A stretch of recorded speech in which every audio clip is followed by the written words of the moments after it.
Now students, let's start the chapter, that is power sharing. This is the chapter power sharing. Let's start it. What is power sharing? Power sharing means power should be divided in many parts. Means जब power जो है distribute करके बहुत सारे लोगों के बीच में जो है डाल दिया जाता है, that is called power sharing. तो इसमें जो है we are going to study at first two story, first from Belgium and second one from Sri Lanka. Let start the story that is from Belgium.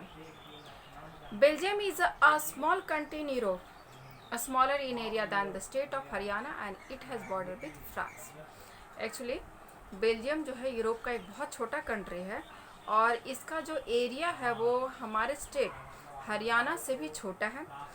इसका जो बॉर्डर है वो फ्रांस, नीदरलैंड, जर्मनी और Luxembourg से मिलता है. ये कंट्री इसके चारों तरफ लगे हुए हैं. It has a population of little over 1 crore. इसका जो पॉपुलेशन है वो 1 करोड़ से जस्ट थोड़ा सा ज़्यादा है. And about half of the population of Haryana, और हमारे हरियाणा के पॉपुलेशन से जो है लगभग आधा है.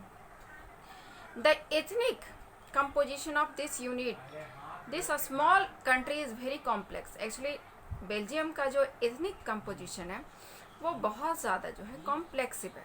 Now I want to tell you what is ethnic composition. Let's see. A social division based on shared culture, that is called ethnic.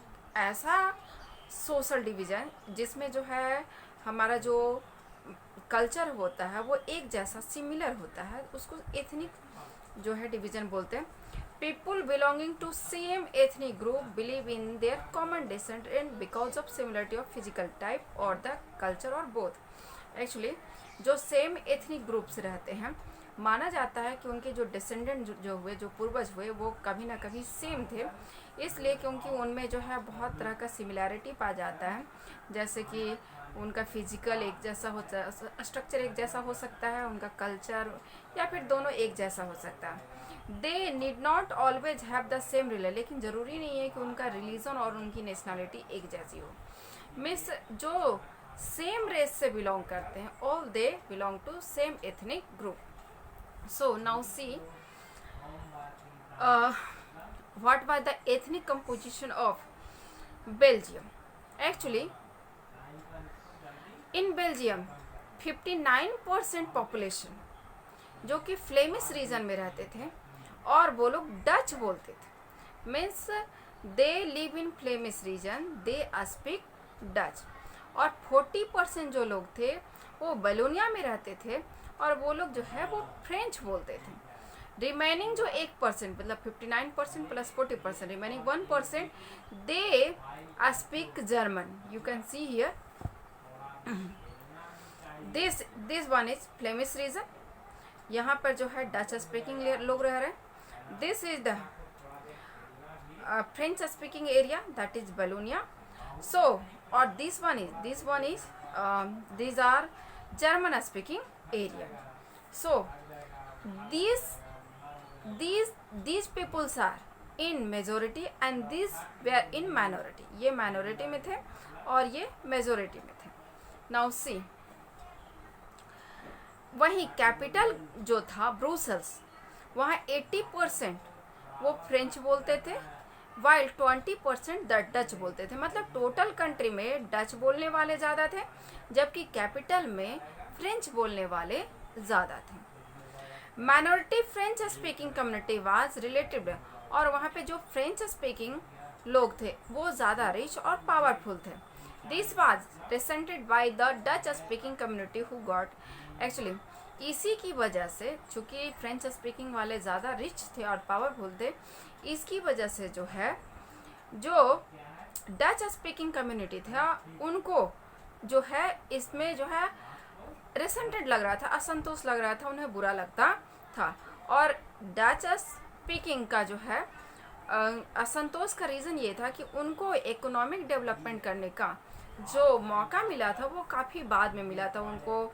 Development, education और ये सारी चीज़ें जो है बहुत बाद में मिली, इसलिए वो जो है पूरे रेस में थोड़ा पिछड़ गए। This lead to tension between, और इसी रीजन से डच स्पीकिंग और फ्रेंच स्पीकिंग दोनों कम्युनिटी के बीच में 1950 से लेकर के 1960 तक जो है काफ़ी टेंशन स्टार्ट हो गया। Tension between the two communities was more acute, और ये टेंशन ब्रुसेल्स जो कैपिटल था वहाँ पर कुछ ज़्यादा ही दिखाई पड़ता था। ब्रुसेल प्रेजेंटेड ए स्पेशल प्रॉब्लम, ब्रुसेल्स में जो है एक स्पेशल प्रॉब्लम था। Dutch speaking people constitute A majority in the country but A minority in the capital. जैसा कि अभी बता चुकी थी मैं कि जो डच स्पीकिंग लोग थे जो कि पूरा कंट्री में मेजोरिटी में रह रहे थे, वही जा कर के कैपिटल में माइनॉरिटी में आ जा रहे थे। इनका डच लोग का सिर्फ वहाँ पर 20% था, जबकि जो है फ्रेंच बोलने वाले लोगों का 80% पॉपुलेशन था ब्रुसेल्स में। ये एथनिक कंपोजिशन है बेल्जियम का। अब let take another example of Sri Lanka. अब हमें जो है एक दूसरा एग्जांपल लेना है, that is the Sri Lanka. Sri Lanka का भी हम लोग देख लेते हैं क्या प्रॉब्लम है। श्रीलंका एक आइलैंड नेशन है, just a few kilometre off southern coast of Tamil Nadu. हम लोग को पता है कि तमिलनाडु से कुछ ही किलोमीटर दूर पड़ता है ओशियन में। यहाँ का जो टोटल पॉपुलेशन है दैट इज अबाउट 2 करोड़। यहाँ 2 करोड़ पॉपुलेशन है, एज सेम एज हरियाणा। मतलब हरियाणा का जो पॉपुलेशन लगभग उतना ही पॉपुलेशन यहाँ का है। Like the other nation in south Asia region, जैसा कि साउथ एशिया रीजन में बहुत सारे जो नेशंस है उसका जो पॉपुलेशन है वो डाइवर्स रिलीजन को फॉलो करता है, उसी तरह से Sri Lanka has a diverse population. यहाँ का भी पॉपुलेशन अलग अलग रिलीजन को फॉलो करता है। जो सबसे बड़ा सोशल ग्रुप है वो है सिंहला स्पीकर, ये 74% है। तमिल स्पीकर है दूसरा जिसका परसेंटेज 18 है। अब ये तमिल स्पीकर भी जो है वो 2 पार्ट में डिवाइडेड है, 2 सब ग्रुप में डिवाइडेड है। एक है तमिल नेटिव्स ऑफ कंट्री, ये वो लोग हैं जो वहाँ पर बहुत पुराने समय से रहते हुए आए हैं, और दूसरा है श्रीलंकन तमिल्स, इनका परसेंटेज 13 है। 13% जो है श्रीलंकन तमिल्स का है जो बहुत समय से वहाँ रहते हैं, मतलब इनके जो डिसेंडेंट जो है वो पुराने समय से ही वहाँ पर रह रहे थे। बाकी जो लोग हैं वो कॉलोनियल पीरियड में वहाँ पर एज ए प्लांटेशन वर्कर बन के गए, जिनको कि इंडियन तमिल्स भी बोला जाता है। Now let's see, Sri Lankan Tamils are connected in north and east of country.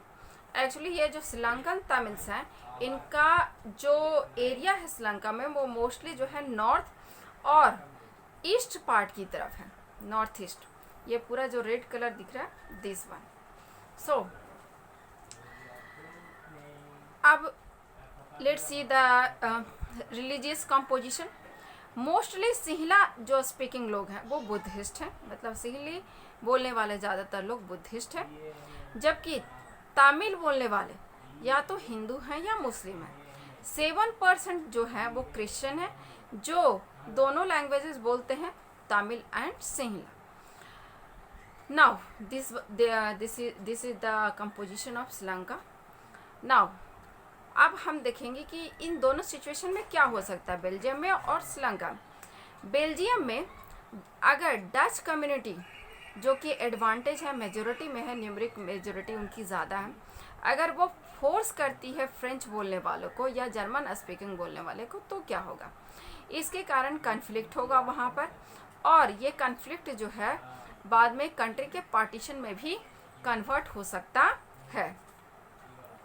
Both the side would claim control over, और दोनों ही साइड के लोग फ्रेंच स्पीकिंग डच स्पीकिंग दोनों ही ब्रुसेल्स पे अपना कब्जा जमाने की कोशिश करेंगे अगर इन दोनों के बीच कॉन्फ्लिक्ट होगा तो।